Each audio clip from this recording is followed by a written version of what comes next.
दायित्वों का निर्वहन करूंगा।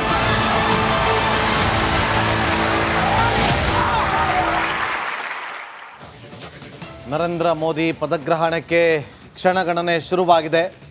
3 ಗಂಟೆ 15 ನಿಮಿಷಗಳು ಮಾತ್ರ ಬಾಕಿ ಇದೆ. ಆ ಕ್ಷಣಗಣನೆಯನ್ನು ಕಣ್ತುಂಬಿಕೊಳ್ಳೋದಕ್ಕೆ ಸಾವಿರಾರು ಸಂಖ್ಯೆಯಲ್ಲಿ ಗಣ್ಯಾತಿ ಗಣ್ಯರು ಕೂಡ ಆಗಮಿಸ್ತಾ ಇದ್ದಾರೆ. 8,000 ಗಣ್ಯರು ಈ ಒಂದು ಮೋದಿಯವರ ಪದಗ್ರಹಣ ಕಾರ್ಯಕ್ರಮದಲ್ಲಿ ಪಾಲ್ಗೊಳ್ಳಲಿದ್ದಾರೆ. ಕಾರ್ಯಕ್ರಮದಲ್ಲಿ 50ಕ್ಕೂ ಹೆಚ್ಚು ಧರ್ಮಗುರುಗಳಿಗೆ ಆಹ್ವಾನ ಇದೆ.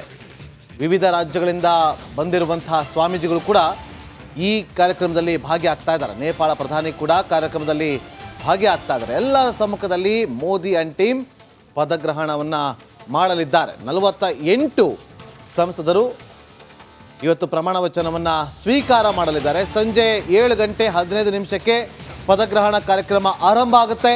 45 ನಿಮಿಷಗಳ ಕಾಲ ನಡೆಯುವಂತಹ ಈ ಒಂದು ಕಾರ್ಯಕ್ರಮಕ್ಕೆ 8,000ಕ್ಕೂ ಹೆಚ್ಚು ಗಣ್ಯರು ಸಾಕ್ಷಿಯಾಗಲಿದ್ದಾರೆ. ಪಾಕಿಸ್ತಾನವನ್ನು ಹೊರತುಪಡಿಸಿ ನೆರೆಯ ಎಲ್ಲ ದೇಶಗಳ ಅಧ್ಯಕ್ಷರು ಪ್ರಧಾನಿಗಳಿಗೆ ಆಹ್ವಾನವನ್ನು ಕೊಡಲಾಗಿದೆ. ಈಗ ಆಲ್ರೆಡಿ ನೇಪಾಳ ಪ್ರಧಾನಿಯ ಆಗಮನ ಆಗಿದೆ. ಬಾಂಗ್ಲಾದೇಶದ ಪ್ರಧಾನಿ ಕೂಡ ಆಗಮಿಸಿದ್ದಾರೆ. ಶ್ರೀಲಂಕಾ ಅಧ್ಯಕ್ಷ ಕೂಡ ಆಗಮಿಸಿದ್ದಾರೆ. ಮಾಲ್ಡೀವ್ಸ್ ಅಧ್ಯಕ್ಷ ಕೂಡ ಆಗಮಿಸಿದ್ದಾರೆ. ಜೊತೆಗೆ ಗಣ್ಯಾತಿ ಗಣ್ಯರು ಕೂಡ ಈಗ ಪಾಲ್ಗೊಳ್ತಾ ಇದ್ದಾರೆ. ದೇಶದ ಅನೇಕ ನಾಯಕರಿಗೆ ಆಹ್ವಾನವನ್ನು ಕೂಡ ಕೊಡಲಾಗಿದೆ. AICC ಅಧ್ಯಕ್ಷ ಮಲ್ಲಿಕಾರ್ಜುನ್ ಖರ್ಗೆ ಅವ್ರಿಗೂ ಕೂಡ ಆಹ್ವಾನಿಸಲಾಗಿದೆ. ಅವರು ಕೂಡ ಭಾಗಿಯಾಗ್ತಾ ಇದ್ದಾರೆ ಎನ್ನುವ ಮಾಹಿತಿ ಲಭ್ಯವಾಗ್ತಾ ಇದೆ. 48 ಸಂಸದರು ಇವತ್ತು ಪ್ರಮಾಣ ವಚನವನ್ನು ಸ್ವೀಕಾರ ಮಾಡಲಿದ್ದಾರೆ. ಆ ಪೈಕಿ ರಾಜ್ಯದ 5 4 ಸಂಸದರು HD ಕುಮಾರಸ್ವಾಮಿ, ಪ್ರಹ್ಲಾದ್ ಜೋಶಿ, ವಿ ಸೋಮಣ್ಣ, ಶೋಭಾ ಕರಂದ್ಲಾಜೆ ಜೊತೆಗೆ ನಡಿ ಈಗ ಶುರು ಮಾಡೋಣ. ಕೇಸರಿಯಿಂದ ಮನೋಲ್ಲಾಸ ಮನಸ್ಸು ಮತ್ತೇರಿ ಕುಣಿದಾಡಿದೆ ನೋಡು, ಮನಸ್ಸು ಮತ್ತೇರಿ ಕುಣಿದಾಡಿದೆ ನೋಡು. ಕ್ಷಣ ಕ್ಷಣವೂ ಆಚರಿಸಿ ಕೇಸರಿ ಹಬ್ಬ. ವಿಮಲ್ ಬಾಯಲ್ಲಿ ಹೇಳಿ ಕೇಸರಿ. ನಿರ್ಮಲಾ ಸೀತಾರಾಮನ್ ಅವರು ಕೂಡ ಕ್ಯಾಬಿನೆಟ್ಗೆ ಸೇರ್ಪಡೆಗೊಳ್ಳಲಿದ್ದಾರೆ ಎನ್ನುವ ಮಾಹಿತಿ ಇದೆ. ಇನ್ಫ್ಯಾಕ್ಟ್ ಮೋದಿ ಮೊದಲ ಬಾರಿಗೆ ಪ್ರಧಾನಿಯಾಗಿ ಪ್ರಮಾಣ ವಚನ ಸ್ವೀಕರಿಸಿದ ಸಂದರ್ಭದಲ್ಲಿ ಪಾಕಿಸ್ತಾನದ ಅಂದಿನ ಪ್ರಧಾನಿ ನವಾಜ್ ಶರೀಫ್ ಕೂಡ ಭಾಗಿಯಾಗಿದ್ರು. 2ನೇ ಅವಧಿಗೆ ಅವರಿಗೆ ಅಂದ್ರೆ ಪಾಕಿಸ್ತಾನದ ರೆಪ್ರೆಸೆಂಟೇಟಿವ್ಗೆ ಅವಕಾಶ ಇರಲಿಲ್ಲ. ಈ ಬಾರಿ ಕೂಡ ಇಲ್ಲ. ಎನಿವೆ 8,000 ಮಂದಿಯ ಸಮ್ಮುಖದಲ್ಲಿ ಪ್ರಮಾಣ ವಚನ. ಅದಕ್ಕೆ ಪೂರ್ವಭಾವಿಯಾಗಿ ಇದೀಗ 2ನೇ ಸುತ್ತಿನ ಮೀಟಿಂಗ್. 48 ಮಂದಿ ಸಂಸದರ ಜೊತೆ ಸಭೆಯನ್ನು ನಡೆಸುತ್ತಿದ್ದಾರೆ ನರೇಂದ್ರ ಮೋದಿ. 1 ಗಂಟೆಯಿಂದ ಸಂಸದರೊಂದಿಗೆ ಮೋದಿ ಸಭೆ ನಡೆಸಿದ್ದಾರೆ. 3 ಗಂಟೆಗೆ ಶುರುವಾಗಿದೆ ಈ ಸಭೆ ಬಳಿಕ ರಾಷ್ಟ್ರಪತಿ ಭವನದತ್ತ ನಮೋ ಆ್ಯಂಡ್ ಟೀಮ್ ಹೊರಡಲಿದೆ. ಪ್ರಮಾಣ ವಚನ ಕಾರ್ಯಕ್ರಮದತ್ತ ತೆರಳಲಿದ್ದಾರೆ ಮೋದಿ ಆ್ಯಂಡ್ ಟೀಮ್.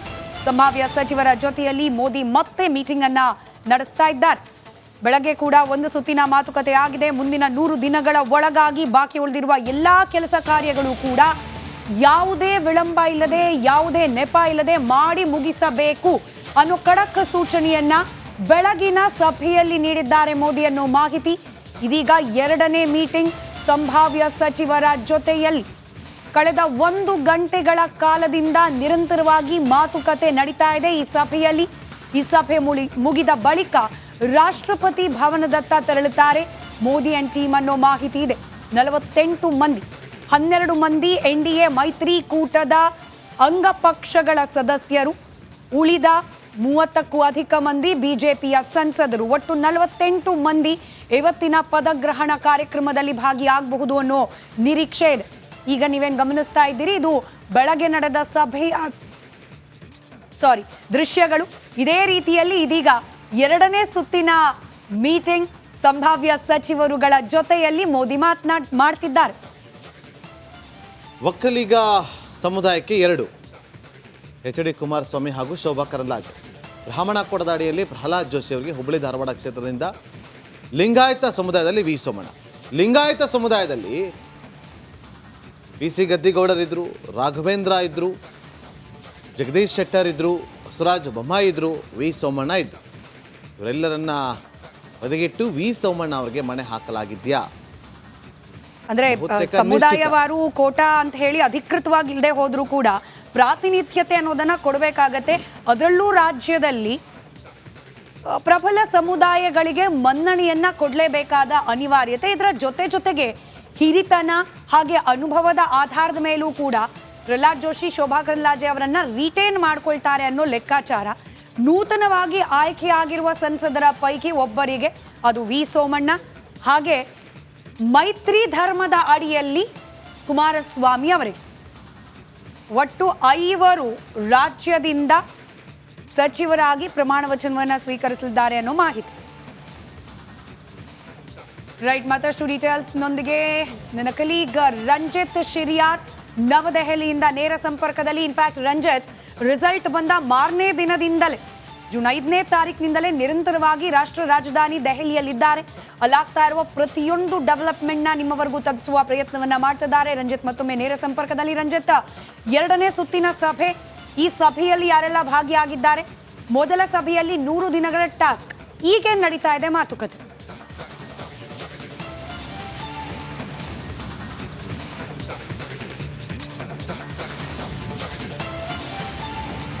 ಸ್ಮಿತಾ ರಂಗನಾಥ್, ಇನ್ನೇನು ಪ್ರಮಾಣ ವಚನಕ್ಕೆ ಸುಮಾರು 3 ಗಂಟೆ 15 ನಿಮಿಷಗಳ ಮಾತ್ರ ಬಾಕಿ ಇದೆ.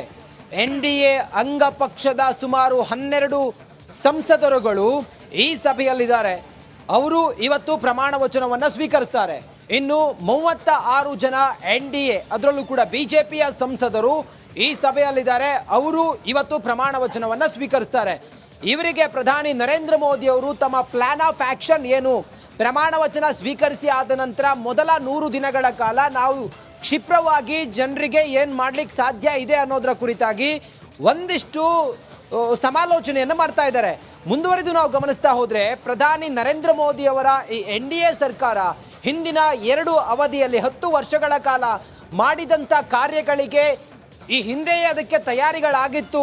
ಎಲ್ಲವೂ ಕೂಡ ಸರ್ಕಾರ ರಚನೆ ಮಾಡುವ ಮೊದಲೇ ದೂರಾಲೋಚನೆ ಅಥವಾ ಅದರ ಒಂದು ಮುಂದಿನ ಯೋಚನೆಯೊಂದಿಗೆ ಪ್ರಧಾನಿ ನರೇಂದ್ರ ಮೋದಿ ಅವರು ಹೊರಟಿದ್ರು. ಎಲ್ಲವನ್ನು ಕೂಡ ಅಚ್ಚುಕಟ್ಟಾಗಿ ನಿಭಾಯಿಸಿದ್ರು. ಈಗಲೂ ಕೂಡ 3ನೇ ಅವಧಿಯಲ್ಲಿ ತೀಸರಿ ಬಾರ್ ಮೋದಿ ಸರ್ಕಾರ ಏನು ಮಾಡಬಹುದು ಅನ್ನೋದನ್ನ ಸತತ 1 ಗಂಟೆಯಿಂದಲೂ ಕೂಡ ನರೇಂದ್ರ ಮೋದಿ ಅವರು ಚರ್ಚೆ ಮಾತಾಡ್ತಾ ಯಾರು ಸಂಭಾವ್ಯ ಸಚಿವರಿದ್ದಾರೆ ಅವರಿಗೆ ಒಂದಿಷ್ಟು ಗೈಡ್ಲೈನ್ಸ್ ಅನ್ನ ನೀಡ್ತಾ ಇದ್ದಾರೆ. ಆ ಮೂಲಕ ಅವರೆಲ್ಲರನ್ನೂ ಕೂಡ ಒಟ್ಟಾಗಿ ತೆಗೆದುಕೊಂಡು ಹೋಗೋದು, ಹೊಂದಾಣಿಕೆಯೊಂದಿಗೆ ಹೋಗೋದು.